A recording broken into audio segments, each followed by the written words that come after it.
তাদের উদ্দেশ্যে কিছু কথা বলতে চাই। একটা হচ্ছে আপনাদের ছেলেমেয়েদের তিনটা জিনিস আপনারাই শিক্ষা দেবেন। একটা হচ্ছে সততা, একটা শৃঙ্খলা, একতা। এই তিনটা জিনিস যদি আপনারা ছাত্রছাত্রীদেরকে অথবা অভিভাবকদের আপনাদের ছেলেমেয়েদেরকে শিক্ষা দিতে পারেন, ভবিষ্যতে সকলের প্রতি ধন্যবাদ জানিয়ে আজকে এই অনুষ্ঠান সমবেত কোনো শিশুই সত্য এবং মিথ্যা কোনোটাই বোঝে না।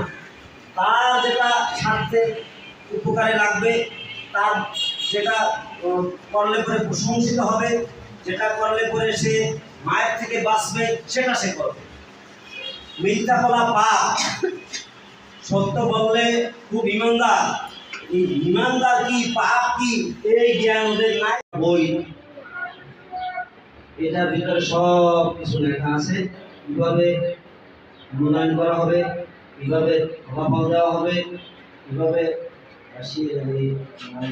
ধারাবাহিক মূল্যায়ন, সামষ্টিক মূল্যায়ন কাকে বলে, সব কিছু এটার ভিতরে দেওয়া আছে। এইটা অনুসারে আমরা কাজ করব। এইটার উপরে সরকার প্রশিক্ষণ দেয় শিক্ষকদের। তাহলে পরীক্ষা, এরপরে অ্যাসেসমেন্ট। পরীক্ষার দৈনন্দিন জীবনের স্বাস্থ্যবিধি মানছে কিনা, ওই যে স্বাস্থ্য আমি বারবার বলি, তাদের চুল কাটা, নখ কাটা, ব্রাশ করা বলি না আমরা পিঠিতে সমাবেশে। তারপরে যে বিপদে আপদে চিহ্নগুলি সে চিনছে কিনা, ওই যে